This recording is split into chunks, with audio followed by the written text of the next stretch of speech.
देखो, तुम्हारे संसारिक संबंधी माता पिता चाहेंगे कि तुम्हारा चिकना शरीर होना चाहिए, हष्ट पुष्ट होना चाहिए, लेकिन हम चाहेंगे कि तुम्हारा भजन पुष्ट होना चाहिए, भगवदाकार वृत्ति होना चाहिए। शरीर तो आज है, कल नहीं रहेगा, चाहे जितना चिकना कर लो। संसारिक माता पिता के प्यार में और गुरु के प्यार में यही अंतर है। वो आपके स्वरूप को पुष्ट करेगा तो शरीर तो अपने आप, मन प्रसन्न है तो वो स्वस्थ है, अस्वस्थ होने पर भी स्वस्थ है। अगर शरीर स्वस्थ है और काम वासना है, नाना प्रकार की चिंताएं, ये थोड़ी माता पिता दूर कर पाएंगे।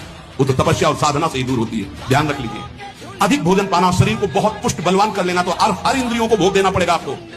वो कोई तपस्वी होता है, जो तपस्वी होता है वो संयमी होता है, जो संयमी होता है उसके चर्बी नहीं होती, ध्यान रखना।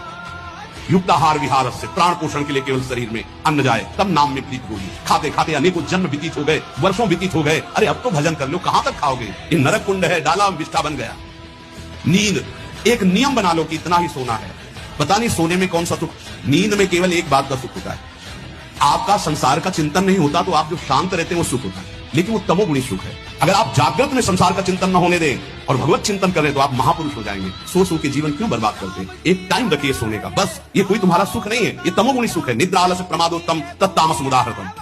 तो एक बात समझ लो, यद तज्ञ विष्णु परिणामे अमृतोपमम। जिसमें विष जैसा शुरुआत में लगता है उसका परिणाम अमृत होता है, और जिसकी शुरुआत अमृत जैसी लगती है उसका परिणाम विष होता है। प्रातःकालीन उठ करके सत्संग में आना विष जैसा लगता है, लेकिन उठ के आ रहे हो तो इसका फल अमृत होगा। ब्रह्म मुहूर्त में सो रहे हैं, जीवन बर्बाद कर रहे हैं, अरे ब्रह्म मुहूर्त में उठिए, स्नान कीजिए और सच्चिदानंद भगवान में चित्त को जोड़िए। ये विष जैसा लगता है, परिणाम अमृत जैसा होता है।